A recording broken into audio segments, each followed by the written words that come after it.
Hello guys and welcome back to my channel सिर्फ IAS. तो यहाँ पे PT 365 for the year 2021 topic social issues और part 14 जो कि लास्ट पार्ट है इसका उसे कंटिन्यू करते हुए आज आपके लिए मैं ये लेक्चर प्रेजेंट कर रही हूँ। तो आइए शुरू करने से पहले फटाफट से चैनल को सब्सक्राइब कर लीजिए, बेल आइकन को प्रेस करिए ताकि आपको रेगुलर अपडेट्स मिलती रहें। शुरुआत करेंगे पहले टॉपिक से जो कहता है SDG investor map for India. क्या है, न्यूज़ में क्यों ना समझते हैं भाई। यूनाइटेड नेशन डेवलपमेंट प्रोग्राम ने पार्टनरशिप करी इन्वेस्ट इंडिया के साथ में और यहाँ पे डेवलप करा एक sustainable development group investor map हमारे देश इंडिया के लिए। अब देखिए क्या 6 प्रायोरिटी सेक्टर्स हैं इसके अंदर, ये देख लेते हैं। एजुकेशन रहेगी, हेल्थ केयर रहेगा, एग्रीकल्चर और एलिट सर्विसेज रहेंगी, फाइनेंशियल सर्विसेज रहेंगी, कुछ रिन्यूएबल एनर्जी और ऑल्टरनेटिव्स और साथ में सस्टेनेबल इन्वायरमेंट को ध्यान में रखा जाएगा इसके अंदर। और अब जानते हैं न्यूज़ के बारे में कुछ और बातें। देखिए जो एसडीजी इन्वेस्टर मैप है मतलब सस्टेनेबल डेवलपमेंट ग्रुप, गोल्स नहीं, यहाँ पे ग्रुप जो इन्वेस्टर मैप है ये देखेगा कि इन्वेस्टमेंट अपॉर्चुनिटीज एरियाज जो हैं जिसे हम लोग IOAs बोलेंगे, ठीक है, इन्वेस्टमेंट अपॉर्चुनिटीज एरियाज और वाइट स्पेसेस। ये वाइट स्पेसेस मालूम है क्या होती हैं? ऐसे एरियाज या जो पोटेंशियल होते हैं, तो एरियाज ऑफ पोटेंशियल को यहाँ पे आइडेंटिफाई करेगा। और एम ये है कि हम यहाँ पे जो इंडिया की जर्नी है, हमारा जो है उद्देश्य है अपने एसडीजी को, सस्टेनेबल डेवलपमेंट गोल को पाने का, उसे पाने में मदद करें। अब देखिए IOAs कुछ 18 मतलब 18 और वाइट स्पेसेस कुछ 8 मतलब 8, ये आइडेंटिफाई करी गई हैं कुछ 6 प्रायोरिटी सेक्टर्स में। जैसे मैंने आपको बताया ये सारे प्रायोरिटी सेक्टर्स, ठीक है, इसके अंदर यहाँ पे आइडेंटिफाई करी गई हैं ये।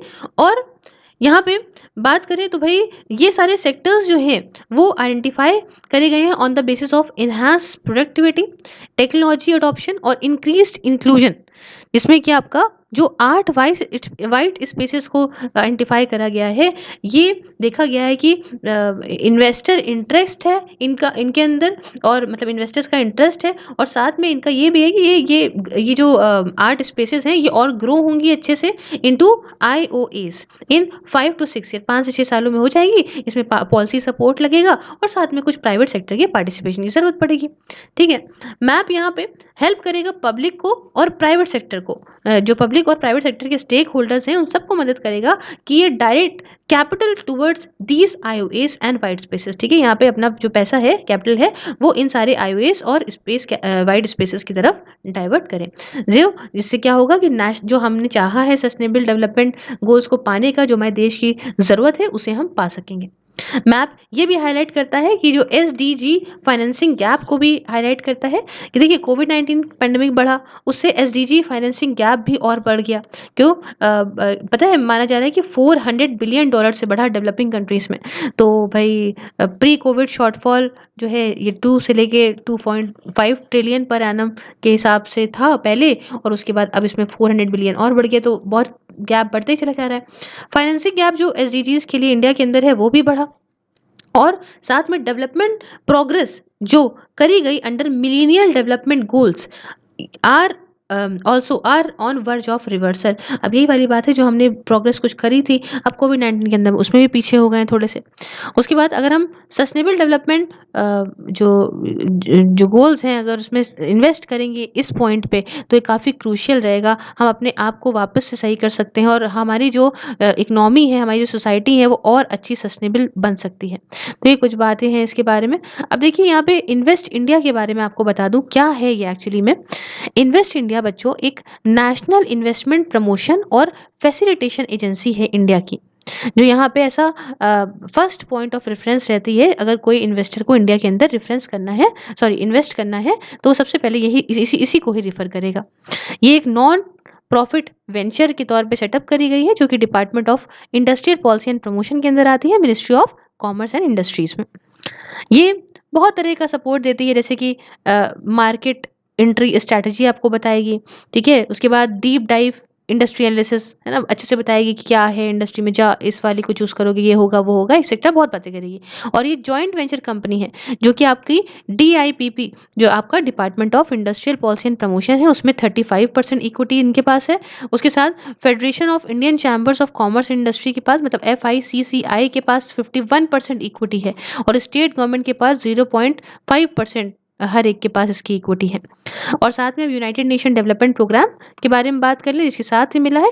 तो एक यूनाइटेड नेशन का ये ग्लोबल डेवलपमेंट नेटवर्क है जो कंट्रीज को, हर एक देश को मदद करता है गरीबी को हटाने में और इनइक्वालिटीज और एक्सक्लूजन को कम करने में।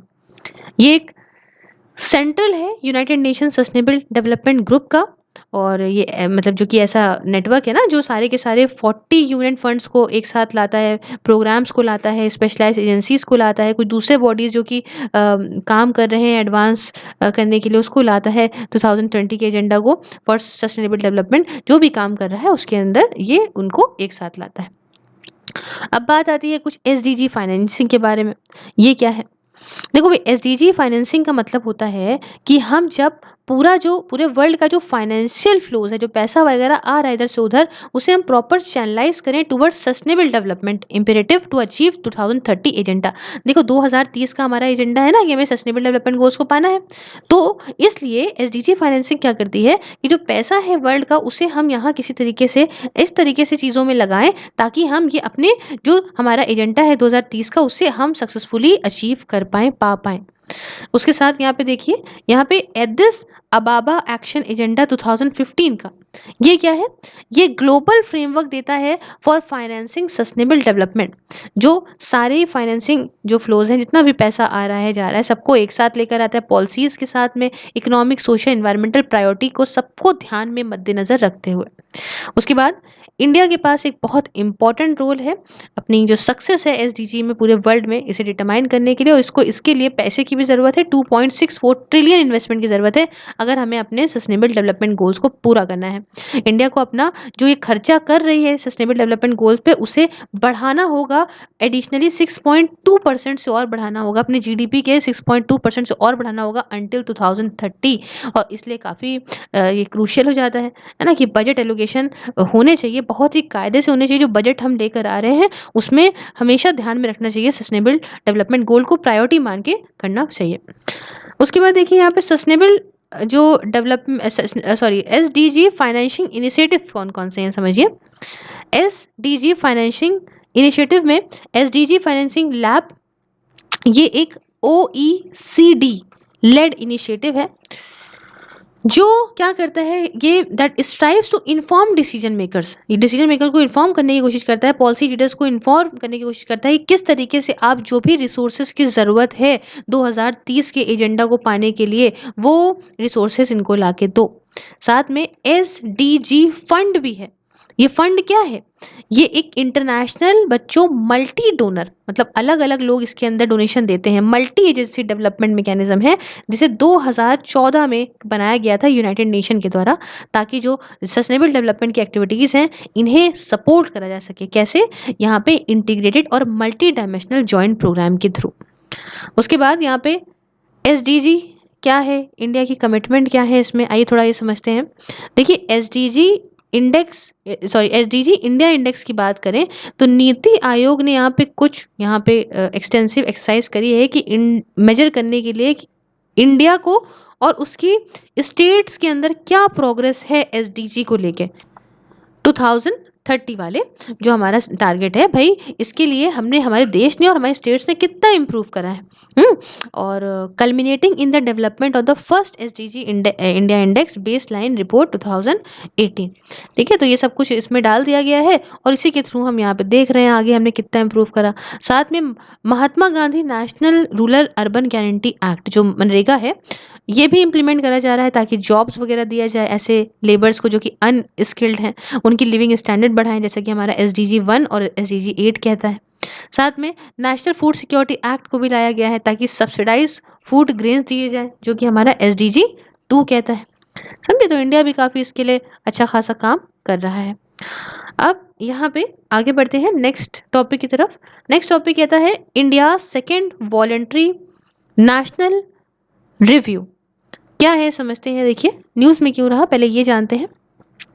देखो भाई, नीति आयोग ने प्रेजेंट करा इंडिया का second voluntary national review UN के हाई लेवल पॉलिटिकल फोरम की मीटिंग में। अब जानते हैं न्यूज़ में क्यों रहा। देखो भैया, रिपोर्ट क्या है, न्यूज़ में समझ लिया, रिपोर्ट क्या है मेन जानते हैं। देखो इंडिया वीएनआर मतलब वॉलेंट्री नेशनल रिव्यू। तो इंडिया वीएनआर रिपोर्ट का टाइटल था decade of action taking SDGs from global to local. समझे? तो ये रिपोर्ट का टाइटल था और इस रिपोर्ट को रिलीज करा गया। अब देखो भाई, वॉलेंट्री नेशनल रिव्यू ये एक ऐसा रिव्यू दिखाता है कि कितनी प्रोग्रेस हुई है करीब 17 एसडीजीज में। इंडिया की अप्रोच क्या है एसडीजीज को लोकलाइज करने में, मजबूत बनाने में, है ना, और अच्छा इसका इम्प्लीमेंटेशन और मजबूत बनाने में। साथ में ये जो ऊपर मैंने आपको बताया था कि हाई लेवल पॉलिटिकल फोरम जो है HLPF, ठीक है, ये जो है ये यूएन यूनाइटेड नेशन का प्लेटफॉर्म है जो फॉलो अप बना के चलता है, रिव्यू जो करता है कि कितनी प्रोग्रेस हुई है करीब 17 एसडीजीज के में। अब नीति आयोग के पास भाई ये काम है कि देखो, है ना, कि अडॉप्ट करा जाए, मॉनिटर करा जाए एसडीजीज को नेशनल और सब नेशनल लेवल पे। तो एसडीजीज के लिए बहुत ही जोरों शोर से काम करने की ज़रूरत है। अब देखो कुछ फाइंडिंग्स में ये पाने को मिला कि SDG 1 की गरीबी बिल्कुल नहीं होनी चाहिए, नो पॉवर्टी करनी है। तो मल्टी डायमेंशनल पॉवर्टी रिड्यूस हुई है, आधी हो गई है। ये 27.5% हुई है 2005-6 से कंपेयर करें अगर 15-16 में। तो फिर SDG 3 देखें, good health and well being. तो out of pocket expenditure as a percentage of total health expenditure ये यहाँ पे कम हुआ है। ये 64.2 था 13-14 में और ये 58.7 हो गया है। उसके बाद SDG 4 है जो क्वालिटी एजुकेशन की बात करता है। तो ग्रॉस एनरोलमेंट रेशियो एलिमेंट्री और सेकेंडरी लेवल पे ये 91.64% पे रहा और 79.6% पे रहा आपका 2018-19 में। उसके बाद SDG 5 जो जेंडर इक्वालिटी की बात करता है, उसमें बताएं तो 2017 में करीब 77% जो औरतें थीं वो उनको बैंक अकाउंट का एक्सेस मिला, जिसमें कि 14.4 MPs लोकसभा के अंदर वो औरतें हैं। उसके साथ SDG 9 जिसमें इंडस्ट्री इनोवेशन एंड इंफ्रास्ट्रक्चर की बात करूं तो ईज ऑफ डूइंग बिजनेस में हमारी रैंकिंग इंप्रूव हुई है 263 इन 2019। और उसके बाद चार कुछ क्रूशियल एरियाज जो कि एक्शन के हैं वो कौन कौन से हैं कि इम्प्रूवमेंट करने की स्टैटिस्टिकल सिस्टम में, उसके साथ लोकल लेवल प्रॉपर मॉनिटर करना, कैपेसिटी बिल्ड करना सारे ही स्टेक होल्डर्स की, और SDG की फाइनेंसिंग करना। तो ये कुछ इस टॉपिक की बात करी हमने। नेक्स्ट जो बात करेंगे कुछ इंपॉर्टेंट रिपोर्ट्स के बारे में। एक रिपोर्ट तो है भाई पॉवर्टी एंड शेयर्ड प्रॉस्पेरिटी 2020 की रिपोर्ट। ये एक बाइनियल रिपोर्ट है, वर्ल्ड बैंक की है। ये जो है वो हाईलाइट करती है, जो हाइलाइट्स हैं रिपोर्ट के वो समझिए। ग्लोबल एक्सट्रीम पॉवर्टी ये माना जा रहा है कि बढ़ जाएगी, पहली बार बढ़ी है ये 20 सालों में, क्योंकि कोविड-19 आ गया और भैया पिछड़ा कर दिया देशों को इसने। अगर पैंडेमिक नहीं आया होता तो पॉवर्टी रेट कम हो जाता 7.9% से 2020 में, लेकिन चूंकि अब ये बढ़ गया है तो माना जा रहा है 9.2% से 2020 में बढ़े ही है। इंडिया के लिए रिपोर्ट कहती है कि हमारे पास सही डेटा, सफिशिएंट डेटा नहीं है जिससे हम एस्टिमेट कर पाए। हालांकि इसने कहा है कि इंडिया के पास लार्जेस्ट पॉपुलेशन है जो कि एक्सट्रीम पुअर है, तो ऑब्वियस सी बात है गरीब तो हुई होगी और ज़्यादा। उसके साथ सस्टेनेबल डेवलपमेंट सोल्यूशन नेटवर्क की बात करें, ये दूसरी रिपोर्ट है, हर साल निकलती है। परफॉर्मेंस देखती है सारे यूनाइटेड नेशन की मेंबर स्टेट्स की ऑन दी 17 SDGs, जो 17 आपके सस्टेनेबल डेवलपमेंट गोल्स हैं, इसमें सारे यूएन के जो मेंबर स्टेट्स हैं उन्होंने कितना काम करा, मेजर करती है कि कितना अब और रह गया है उन कंट्रीज के लिए अपने अपने टारगेट को पाना। 2020 की रिपोर्ट का फोकस क्या है SDG के ऊपर और कोविड-19 के ऊपर। इसमें आपका SDG इंडेक्स को कवर करा गया है जो दिखाते हैं कितना प्रोग्रेस हुआ है हर एक SDG में 2015 के बाद से। ठीक है, उसके बाद देखिए इसके अंदर देखिए समझिए, नेक्स्ट रिपोर्ट जो आती है वो आती है released 2020 edition of sustainable development report. तो इसमें क्या हाईलाइट है समझते हैं। देखिए बहुत, जो अगर हम पूरे वर्ल्ड में देखें तो पूरे वर्ल्ड में जो है वो बहुत ही रैपिड प्रोग्रेस देखने को मिली है। SDG 1 जो कि हमारा नो पॉवर्टी है, SDG 9 जो कि आपका इंडस्ट्री इनोवेशन इंफ्रास्ट्रक्चर है, और SDG 11 मतलब sustainable cities and communities. In 3 SDGs में बढ़िया इंप्रूवमेंट देखने को मिली है। लेकिन कोविड-19 ने बहुत ही नेगेटिवली बहुत ही बेकार असर डाल दिया कुछ गोल्स में से। SDG 1 पे भाई गरीबी तो बढ़ी गई, एसडीजी 2 पे ज़ीरो हंगर की हमने बात की थी, लेकिन भाई खाना मिला ही नहीं। एसडीजी 3 जो कि हमारा गुड हेल्थ एंड वेलबींग कहता है। एसडीजी 8 जो कि हमारा decent work for economic growth कहता है। एसडीजी 10 जो कि रिड्यूस इनइक्वालिटीज कहता है। इन सब पे हमारी बहुत ही बुरी हालत हो गई कोविड-19 के बाद। उसके साथ immediate relief to goals due to कोविड-19। देखिए एसडीजी 12 जो कहता है रिस्पॉन्सिबल कंजम्पशन एंड प्रोडक्शन, और एसडीजी 13 जो ये कहता है क्लाइमेट एक्शन, और एसडीजी 14 जो कहता है लाइफ बिलो वाटर, और आखिरी में 15 जो कहता है लाइफ ऑन लैंड। तो इसमें इमीडिएट रिलीफ मिला है इन सारे गोल्स में कोविड-19 की वजह से। और हालाँकि ये सारे कुछ वक़्त की बात है कि भई आपने देखा होगा ना कि जालंधर से वहाँ कुछ दिखे जा रहे हैं, हिमाचल के प पहाड़ दिखे जा रहे हैं, या बहुत साफ़ हो गई गंगा, यमुना। तो कितने वक़्त के लिए थोड़ा इम्प्रूवमेंट दिखा भई, लेकिन कितने वक़्त के लिए, अब फिर से वही सब शुरू हो गया है, फिर बवाल श मतलब फिर से क्लाइमेट पे असर पड़ना शुरू हो गया। ख़ैर एसडीजी इंडेक्स की बात करें तो इंडिया की रैंक करीब 117 आई है 166 में से। और इसकी रैंकिंग मालूम है पाकिस्तान और अफ़गानिस्तान से भी नीचे है। वही जगह स्वीडन ने टॉप करा है अपनी रैंकिंग में। इंडिया यहाँ पर मेजर चैलेंज जो फेस कर रहा है वो चैलेंजेस इन 10 ऑफ द 17 एसडीजीज़, मतलब 17 में से 10 एसडीजी में हम चैलेंज फेस कर रहे हैं, जिसमें आपका एसडीजी 2 आता है, 3 आता है, 5 आता है ना, जेंडर इक्वालिटी और ऐसे बहुत सारे और आते हैं। नेक्स्ट रिपोर्ट की बात करें जो कहता है भाई world employment and social outlook trends 2020 report के बारे में। तो हुआ क्या भाई, रिसेंटली इंटरनेशनल लेबर ऑर्गेनाइजेशन ने रिलीज करा वेसो 2020 रिपोर्ट को, है ना, इसी को ही वेसो बोलेंगे। ये रिपोर्ट पूरा हमें ओवरव्यू दे रही है पूरे वर्ल्ड में ग्लोबली रीजनल ट्रेंड क्या, ग्लोबल भी और रीजनल ट्रेंड क्या है, एम्प्लॉयमेंट के, अनएम्प्लॉयमेंट के, लेबर फोर्स पार्टिसिपेशन के, प्रोडक्टिविटी के, साथ में क्या डायमेंशंस हैं, जॉब क्वालिटी कैसी चल रही है, मतलब जैसे एम्प्लॉयमेंट स्टेटस क्या है, इनफॉर्मल एम्प्लॉयमेंट कैसा है, वर्किंग पॉवर्टी क्या चल रही है। साथ में ये भी देखता है कि इनकम और सोशल डेवलपमेंट्स क्या हैं। साथ में ये भी बताता है कि सोशल अनरेस्ट वगैरह सब इंडिकेट करता है, ये समझ सब कुछ देखता है ये कि इनकम या सोशल डेवलपमेंट कितने हुए हैं, क्या हुआ है। ठीक है, फिर इंडिकेटर क्या है, सोशल अनरेस्ट कैसी चल रही है हालत सोसाइटी की। तो इस नई रिपोर्ट के हिसाब से, वेसो के हिसाब से क्या है, ऑलमोस्ट जो हाफ अ बिलियन पॉपुलेशन है, ये जो है वो जितना पैसा पा रही है, मतलब जो काम कर रही है फ्यूअर पेड आवर्स में दैन दे वुड लाइक, और lack adequate access to paid work. मतलब क्या है कि जितना पैसा इसको मिल रहा है उसको उसके काम के हिसाब से नहीं मिल रहा है, बहुत ही कम पैसा मिल रहा है, जितने घंटे वो काम करे उस हिसाब से बहुत कम पैसा मिल रहा है। ने ये पता लगाया। कुछ दूसरे फ्लैगशिप पब्लिकेशन जो कि इंटरनेशनल लेबर ऑर्गेनाइजेशन के हैं, जान लेते हैं। एक इंटरनेशनल लेबर ऑर्गेनाइजेशन रिलीज करता है ग्लोबल वेज रिपोर्ट को, जो देखती है कि लेटेस्ट वेज स्टैटिस्टिक्स क्या है, इंसाइट देती है वेज पॉलिसीज को लेके। और दूसरा करता है वर्ल्ड सोशल प्रोटेक्शन रिपोर्ट को, तो पूरी तरह से देखती है कि किस तरह से कंट्रीज सोशल सिक्योरिटी में इन्वेस्ट करती हैं, कितना फाइनेंस करती हैं, किस तरीके से अपना जो है अप्रोच पा रही हैं, सब कुछ। फिर देखिए नेक्स्ट आती है यहाँ पे, वो आती है United nation high commissioner for refugees global trend report. ये क्या है, देखिए ये काम करती है कि राइट्स और फ्यूचर जो इस रिफ्यूजीज का होगा उस पर काम करती है। जो रिफ्यूजीज क्या है भाई, फोर्सिबली हटा दिए गए, धक्का देके निकाल दिए गए अपने देश से, तो भाग के भाई कहीं और चले जाते हैं, तो वो होते हैं। ये पता है कब बनाई गई थी यूएनएचसीआर को, ये 1950 में बनाई गई थी, जब आपका सेकेंड वर्ल्ड वॉर हुई थी ना, उस टाइम की उसके बाद की बात है। खैर वो तो पहले हुई थी, उसके बाद की बात है जब इसे बनाया गया था, ताकि मिलियंस ऑफ यूरोपियंस उनको जो भागे हैं, अपना अपना घर जो खो बैठे हैं, उनको यहाँ पे मदद करी जा सके।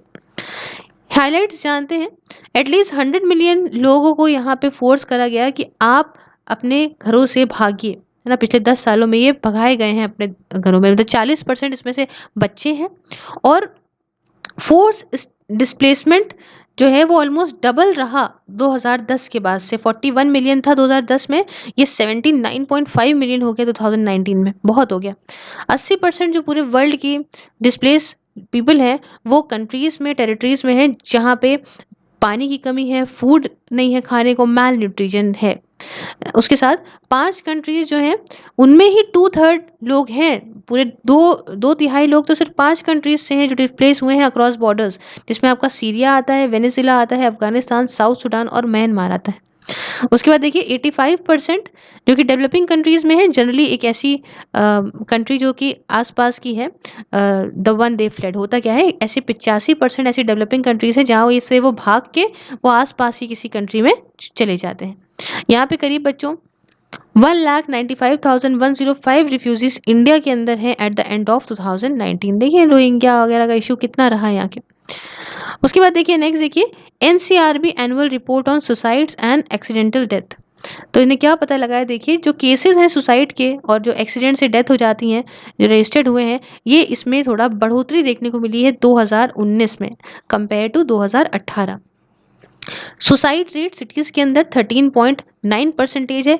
ये बहुत ज़्यादा है अगर आप कंपेयर करो ऑल इंडिया एवरेज से जो कि 10.4 है। वजह क्या है, फैमिली की दिक्कतें, मैरिज रिलेटेड प्रॉब्लम्स, इलनेस, कोई भी बीमारी वगैरह कुछ भी हो सकती है। सुसाइड रेट फार्मिंग सेक्टर में तो आप जानते हैं 77.4% है टोटल सुसाइड का। सुसाइड डेली वेज अर्नर्स में अगर हम देखें, जो रोज़ कमाते हैं रोज़ खाते हैं, वो सबसे ज़्यादा है। बेचारों को कभी काम नहीं मिला, मेंटल डिस्ट्रेस हुआ। एक्सीडेंटल डेथ की बात करें तो मेन वजह ये है ट्रैफिक एक्सीडेंट, ये 43.9% है। सडन डेथ हो जाती है 11.5% की, और फिर आधे जो पड़े रहते हैं सदमे वगैरह में वो भाई 7.9% होते हैं। उसके बाद आखिरी में स्टेट ऑफ वर्ल्ड पॉपुलेशन 2020 की बात करें तो United nation population fund, United nation का सेक्सुअल और रिप्रोडक्टिव हेल्थ एजेंसी है, इसने एक रिपोर्ट रिलीज करी है। रिपोर्ट का टाइटल क्या है बच्चों, state of world population 2020। Title ये इसका है, मतलब आपका against my will, define the practices that harm women and girls and undermine equality. यहाँ आप देख सकते हैं लिखा हुआ है, ठीक है। रिपोर्ट फोकस कहाँ डालती है, रिपोर्ट फोकस डालती है जेंडर बायस पे, वायलेंस वगैरह जो भी होता है और लड़कियों के या औरतों के अगेंस्ट। हाइलाइट्स के देखने को मिले हैं कि जो लड़कों की इच्छा है, लड़कों को पैदा करने जो प्रेफरेंसेस हैं सन्स की और जेंडर बायस सेक्स सेक्शन की, ये यहाँ पे करीब 142 मिलियन जो गर्ल्स हैं वो मिस कर रही हैं ग्लोबली। समझ रहे हैं, लड़का चाहिए और लड़की के साथ यहाँ ज़्यादती कर देते हैं। इंडिया के अंदर मैं आपको बताऊँ तो 46 मिलियन जो लड़कियां हैं वो मिसिंग हैं। मतलब that is they were not born due to sex selection biases, ना ये पैदा ही नहीं हो पाई सेक्स सिलेक्शन बायसेस की वजह से। हर साल 2013 से लेके 17 के बीच की बात है। बहुत बुरी हालत। कुछ मिसिंग फीमेल्स की बात करें तो मिसिंग फीमेल्स कौन होती हैं, इसे समझिएगा। ये ऐसी औरतें होती हैं जो मिसिंग है from the population at giving dates और due to cumulative effect of post natal या प्री नाटल सेक्स सिलेक्शन की वजह से पास्ट में। तो भाई इतना होनी चाहिए लड़कियां इस हिसाब से, लेकिन वो लड़कियां इतनी नहीं हैं। अब उसकी कोई भी वजह हो सकती है। उसके बाद यहाँ पे बात करेंगे नेक्स्ट के बारे में, जो कहते हैं भाई वर्ल्ड माइग्रेशन रिपोर्ट 2020। ये क्या है समझो। रिसेंटली इसको इंटरनेशनल ऑर्गेनाइजेशन ऑफ माइग्रेशन के द्वारा पब्लिश करा गया है और इंटरनेशनल ऑर्गेनाइजेशन ऑफ माइग्रेशन का हेडक्वार्टर जेनेवा स्विट्जरलैंड में है। इसको इस्टेब्लिश करा गया था 1951 में और ये जो है रिलेटेड ऑर्गेनाइजेशन है यूनाइटेड नेशंस है। हाईलाइट क्या है रिपोर्ट की समझो बच्चों। टोटल अप्रॉक्स करीब 3.5% का जो वर्ल्ड की पॉपुलेशन है ये यहाँ पे अभी तक माइग्रेट हो गई है। इससे देखें तो 0.1% बढ़ोतरी है अगर हम पिछली रिपोर्ट से देखें जो 2017 वाली थी। उसके साथ टोटल नंबर जो माइग्रेंट्स का है इस साल मतलब इस साल के 2019 की बात है तो उसमें ये माना जा रहा है कि 270 मिलियन रहा। साथ में 52% जो इंटरनेशनल माइग्रेंट्स हैं वो मेल रहे और इसमें 48% जो हैं वो फीमेल रहे। यूनाइटेड स्टेट्स यहाँ पे टॉप डेस्टिनेशन रहा जहाँ पे माइग्रेंट्स पहुँच जाते हैं, जिसमें 51 मिलियन लोग आ गए हैं एस्टिमेटेड 270 मिलियन में से, है ना। तो इसमें से 51 मिलियन तो यहीं पहुँचे हैं। उसके बाद 2/3 मतलब करीब मान लो 164 मिलियन जो लोग हैं जो माइग्रेंट्स हैं ये हर साल जॉब की तलाश में, नौकरी की तलाश में इधर उधर जाते हैं। अब 141 मिलियन ऑलमोस्ट आप कह लो आधा हो गया, हाफ हो गया इंटरनेशनल माइग्रेंट्स का, ये नॉर्थ अमेरिका में रह रहे हैं और यूरोप में रह रहे हैं। इंडिया का स्ट्रॉन्ग 17.5 मिलियन का डायस्पोरा पूरे वर्ल्ड में, ये लार्जेस्ट कंट्री है जहां से इंटरनेशनल माइग्रेंट्स निकलते हैं। उसके बाद मेक्सिको आती है जिसमें 11.8 मिलियन निकलते हैं। उसके बाद चाइना आती है जिसमें 10.7 मिलियन निकलते हैं। तो ये कुछ रिपोर्ट्स के बारे में हमने बात करी। आगे बढ़ेंगे और जानेंगे कुछ दूसरी इंपॉर्टेंट न्यूज़ के बारे में। तो पहला आता है लर्निंग पॉवर्टी। क्या है ये समझो अच्छे से बच्चों। रिसेंटली वर्ल्ड बैंक ने रिलीज करा एक टाइटल टाइटल था realising the future of learning from learning poverty to learning for everyone everywhere. तो बहुत बढ़िया टाइटल है, एक बार इसको पढ़िए, बड़ा मजा आएगा कि भाई realising the future of learning from learning poverty to learning for everyone everywhere. Learning poverty क्या है समझो। लर्निंग पॉवर्टी ये है कि भाई जो परसेंटेज है 10 साल तक के बच्चों का जो पढ़ नहीं सकते या समझ नहीं सकते एक सिंपल सी स्टोरी को, तो वर्ल्ड बैंक के एस्टिमेट के हिसाब से मोर देन हाफ मतलब 53% के अराउंड जो कि 10 साल के बच्चे हैं लो और मिडिल इनकम कंट्रीज में, वो यहाँ पे समझ लर्न नहीं कर पाते, ये लिख मतलब पढ़ नहीं पाते कॉम्प्रिहेंशंस को। एंड ये इसी वजह से पूरे मतलब या तो फिर पूरी तरह से स्कूल से बाहर ही हैं। तो सपोर्ट करने के लिए इन लोगों को भाई फाउंडेशन लर्निंग को और इम्प्रूव करने के लिए वर्ल्ड बैंक ने लॉन्च करा है पूरे वर्ल्ड में ग्लोबल टारगेट, ताकि लर्निंग पॉवर्टी का रेट एटलीस्ट जो है हाफ से कट कर दिया जाए 2030 तक। नेक्स्ट बात करेंगे national initiative for development and harassing innovations के बारे में, निधि के बारे में बात करेंगे। तो एक अम्ब्रेला प्रोग्राम है जो पायनियर किया गया है by the department of science and technology के द्वारा, ताकि जो आइडियाज़ इनोवेशंस मतलब जो नॉलेज बेस्ड टेक्नोलॉजी ड्रिवन जो आइडिया हैं इनोवेशन है इनको सक्सेसफुल स्टार्टअप में कन्वर्ट कर सकें। बढ़िया भाई, किसी के पास सोच होती है, आइडिया होता है, इनोवेशन होता है, लेकिन स्टार्टअप नहीं करता तो वो किसी काम का नहीं। यहाँ पे बहुत सारे ऐसे कंपोनेंट्स हैं निधि के जो सपोर्ट करते हैं हर एक स्टेज को of a building of a budding startup from idea of market. ठीक है, यहाँ पे ऐसे कंपोनेंट्स इस निधि के जो आपको हर एक स्टेज पे स्टार्टअप में मदद करेंगे from the idea of market. इसका ऑब्जेक्टिव क्या है? ऑब्जेक्टिव ये है कि स्टूडेंट का इनोवेशन आगे तक ले जाएं, मतलब इनोवेशन और एंटरप्रेन्योरशिप डेवलपमेंट सेंटर्स वगैरह के थ्रू आईईडीसीज न्यू जेन आईईडीसीज प्रोग्राम वगैरह लाएं, ताकि भाई कमर्शलाइजेशन जो है और कर सकें, और साथ में स्टूडेंट के स्टार्टअप को प्रमोट भी करना। तो ये दोनों ही इसके उद्देश्य हैं। उसके बाद बात आती है नेशनल सर्विस स्कीम के बारे में, एनएसएस के बारे में। तो ये क्या है? एक सेंट्रली सेक्टर स्कीम है, ministry of youth affairs and sports के अंदर आती है। इसको लॉन्च किया गया था 1969 में। प्राइमरी ऑब्जेक्टिव था जो पर्सनालिटी है, जो कैरेक्टर है बच्चों का, जो यंग बच्चे हैं उनका, और ये पर्सनालिटी कैरेक्टर इम्प्रूव करने का थ्रू वॉलंटरी कम्युनिटी सर्विस। अच्छा, ये जो नेशनल सर्विस स्कीम है कि जो वॉलंटियर्स हैं ये काम करते हैं कुछ इश्यूज़ पे, जैसे कि सोशल रेलेवेंस पे, है ना, जो भाई जो भी नीड है कम्युनिटी की उससे वो मिलते रहते हैं, क्या ज़रूरत है हमारी कम्युनिटी की, रेगुलर और स्पेशल कैंपिंग एक्टिविटीज इनकी होती रहती है, तो इससे इनको कुछ नॉलेज मिलती रहती है। फिर नेक्स्ट बात आती है कुम्हार सशक्तिकरण प्रोग्राम के बारे में। तो देखो भाई, ये इनिशिएटिव है khadi and village industries commission का, ताकि यहाँ पे जो पॉटर्स हैं कुम्हार उनको यहाँ पे एम्पावर कर सके, इनकी कम्युनिटी को एम्पावरमेंट दे सके in the remotest of location in the country, दूर दराज के इलाकों तक में। प्रोग्राम जो है वो करीब बहुत दूर दराज के पोर्टर्स तक, कुम्हारों तक पहुंचेगा। उत्तर प्रदेश, मध्य प्रदेश, महाराष्ट्र, जम्मू एंड कश्मीर, हरियाणा, राजस्थान, वेस्ट बंगाल, असम, गुजरात, तमिलनाडु, उड़ीसा, तेलंगाना और बिहार की स्टेट्स को अंदर रखा है। इसके प्रोग्राम सपोर्ट देगा, पोर्टर्स को ट्रेनिंग देगा, ठीक है, ताकि बढ़िया तरीके से एडवांस पोल्ट्री प्रोडक्ट्स बनाए। नई नई टेक्नोलॉजी पोल्ट्री इक्विपमेंट को लेके, जैसे कि इलेक्ट्रिक चॉक वगैरह, उन सब के बारे में बताएगा। लिंकेज और विजिबिलिटी देगा ये khadi and village industries commission exhibitions के थ्रू। तो ये कुछ बढ़िया बात है। नेक्स्ट आता है ग्लोबल सोशल मोबिलिटी इंडेक्स। तो रिसेंटली इंडिया ने रैंक करा है बहुत ही कम, एट 76 प्लेस रही है हमारी 82 कंट्रीज में से।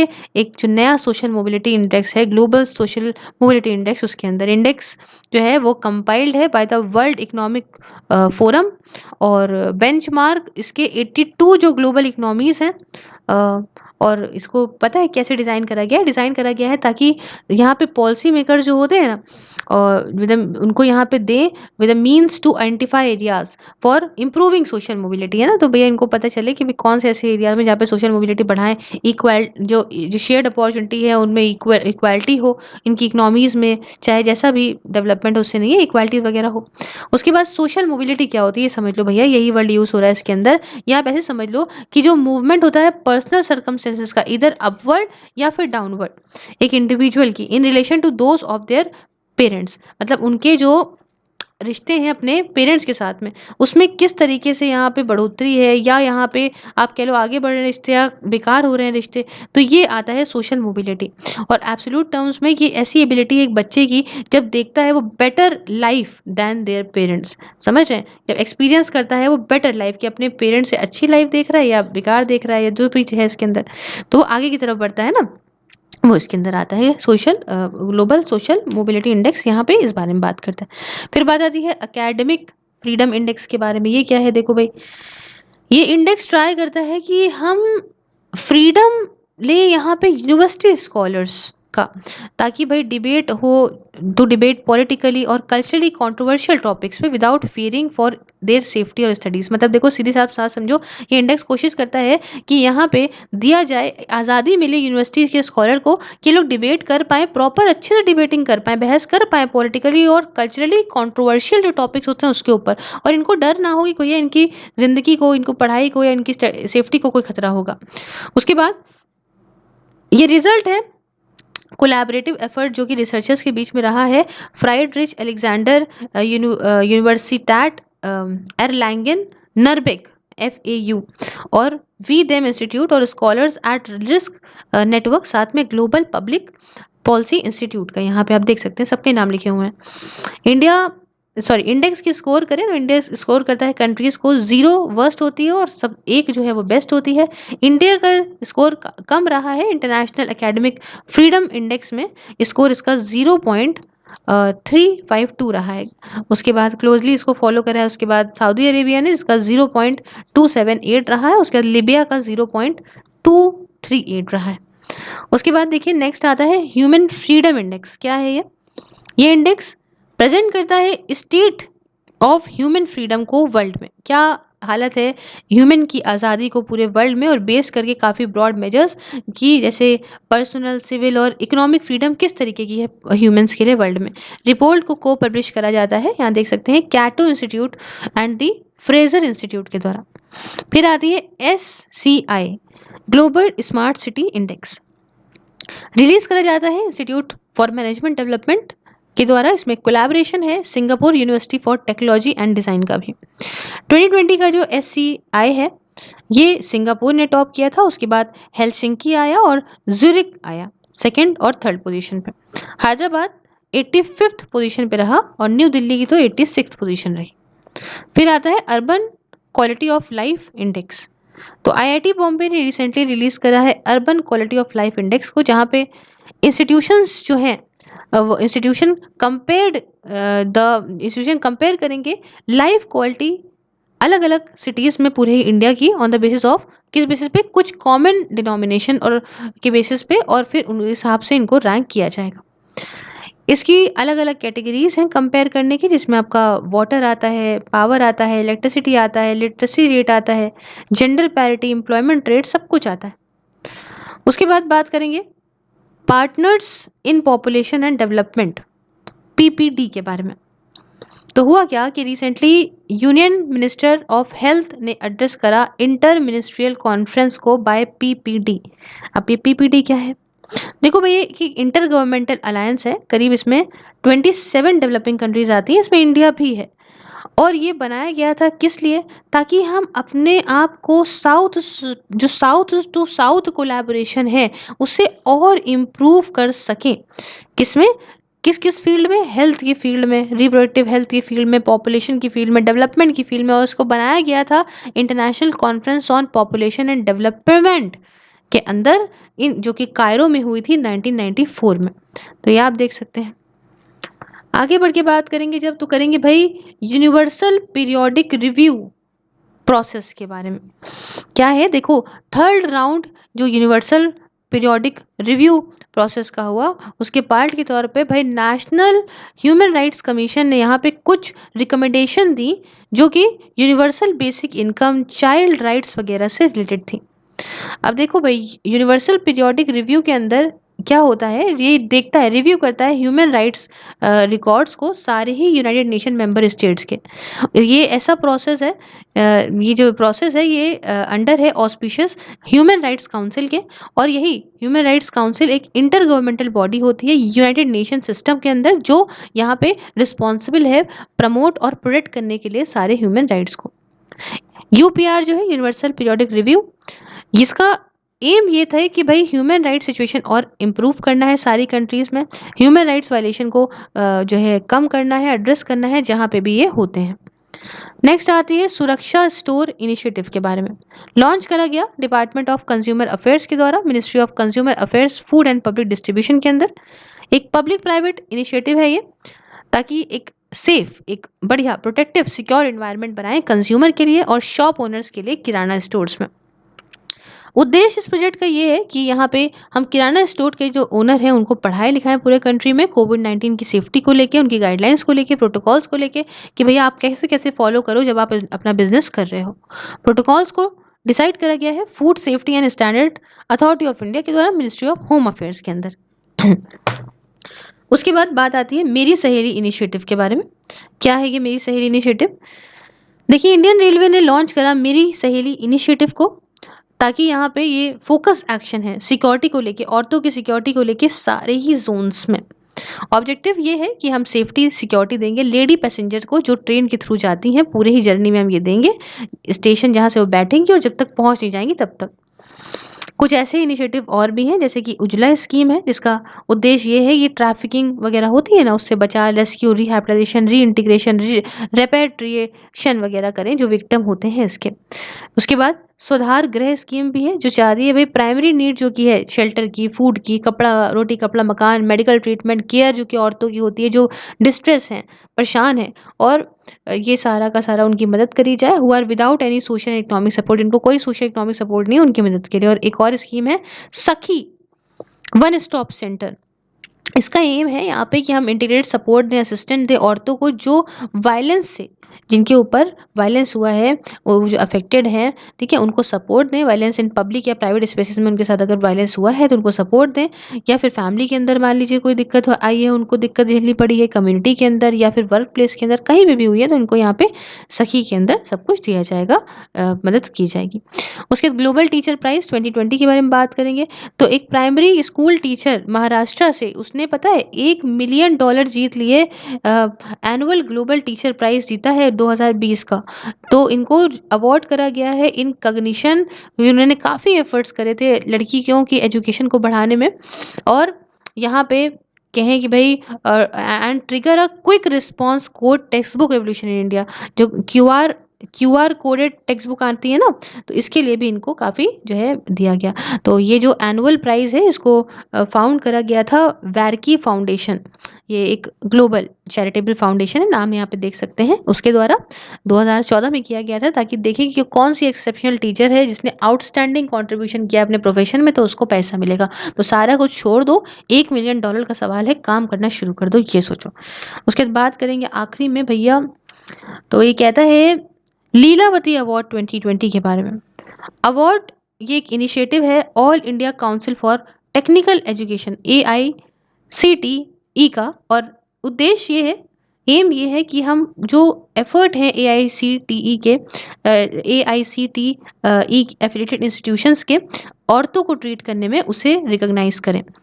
ऑब्जेक्टिव ये है, मतलब समझ रहे हो ना, रिकॉग्नाइज करें, समझें और बढ़ाएं। ऑब्जेक्टिव ये है कि जो भी इश्यूज होते हैं, जैसे कि सफाई से रिलेटेड, हाइजीन से रिलेटेड, हेल्थ वगैरह, न्यूट्रिशन वगैरह से रिलेटेड, तो ये सब के बारे में अवेयरनेस देनी है देन ट्रेडिशनल इंडियन वैल्यूज़ को यूज़ करके। अवार्ड को नाम रखा गया है किसके ऊपर, जो 12th सेंचुरी बुक थी जिसे हम लोग लीलावती कहते थे, उसके ऊपर इस अवार्ड का नाम रखा गया लीलावती अवार्ड। और बुक्स को लिखा गया था ये मैथमेटिशियन भास्कर टू के द्वारा। नेक्स्ट आता है नोबेल पीस प्राइज 2020। ये it awarded to United Nations World food Programme, ये अवार्ड करा गया to the United Nation World food Programme for its efforts to combat hunger, क्योंकि भैया इसने काफ़ी कदम उठाए थे भुखमरी से लड़ने के लिए। साथ में इसने ये कंडीशन अच्छी हो, शांति बनी रहे कन्फ्लिक्ट अफेक्टेड एरियाज़ में, जहाँ बवाल है वहाँ शांति करवाने के लिए इसका कंट्रीब्यूशन रहा था। साथ में हंगर को वेपन के तौर पे ना यूज़ करें वॉर और कन्फ्लिक्ट के टाइम पे, तो इसके लिए भी इसने रोक लगाई थी, तो इसके लिए इसको ये नोबेल पीस प्राइज़ मिला है। अब बात थोड़ा सा कर लेते हैं कि ये United Nation World food Programme क्या है। इस्टेब्लिश करा गया 1961 में फूड एंड एग्रीकल्चर ऑर्गेनाइजेशन के अंदर, जो कि 1960 में हुआ था, और ये सबसे बड़ा ह्यूमैनिटेरियन ऑर्गेनाइजेशन है जो हंगर को यहाँ पे एड्रेस करता है और फूड सिक्योरिटी को प्रमोट करता है। हेडक्वार्टर्स आपको रोम इटली में देखने को मिल जाएगा। एम ये है कि फूड एड दें इमरजेंसी सिचुएशन में, साथ में रेजिलियंस बिल्ड करें फूड सिक्योरिटी के लिए। कैसे? फूड दे दो भैया, फूड वगैरह दे के, कैश बेस्ड ट्रांसफ़र करके कि भैया लो अपने आप से खरीद लेना। ये पूरी तरह से जो रन करता है वो पब्लिक डोनेशन पे रन करता है। इसे सरकार पैसा देती है, कॉरपोरेशन देते हैं, कुछ इंडिविजुअल देते हैं, और ये मेंबर है यूएनडीजी का, मतलब यूनाइटेड नेशन डेवलपमेंट ग्रुप का।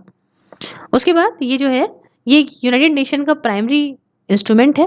ये जो वर्ल्ड फूड प्रोग्राम है, ये यूनाइटेड नेशन का प्राइमरी स्टूडेंट है, सॉरी इंस्ट्रूमेंट है, ताकि जो हमारा सस्टेनेबल डेवलपमेंट गोल है कि हमें हंगर ख़त्म करनी है, तो इसे इसके लिए ये हमारा प्राइमरी इंस्ट्रूमेंट है। साथ में ये काम भी कर रहा है इंडिया के अंदर 1963 से, और यहाँ पे कंट्री के लिए काफ़ी मदद करी है। कंट्री को इसने प्लान दिया है, प्लान फॉर इंडिया दिया है 2019 से 23 तक के लिए, है ना, अभी रिसेंटली।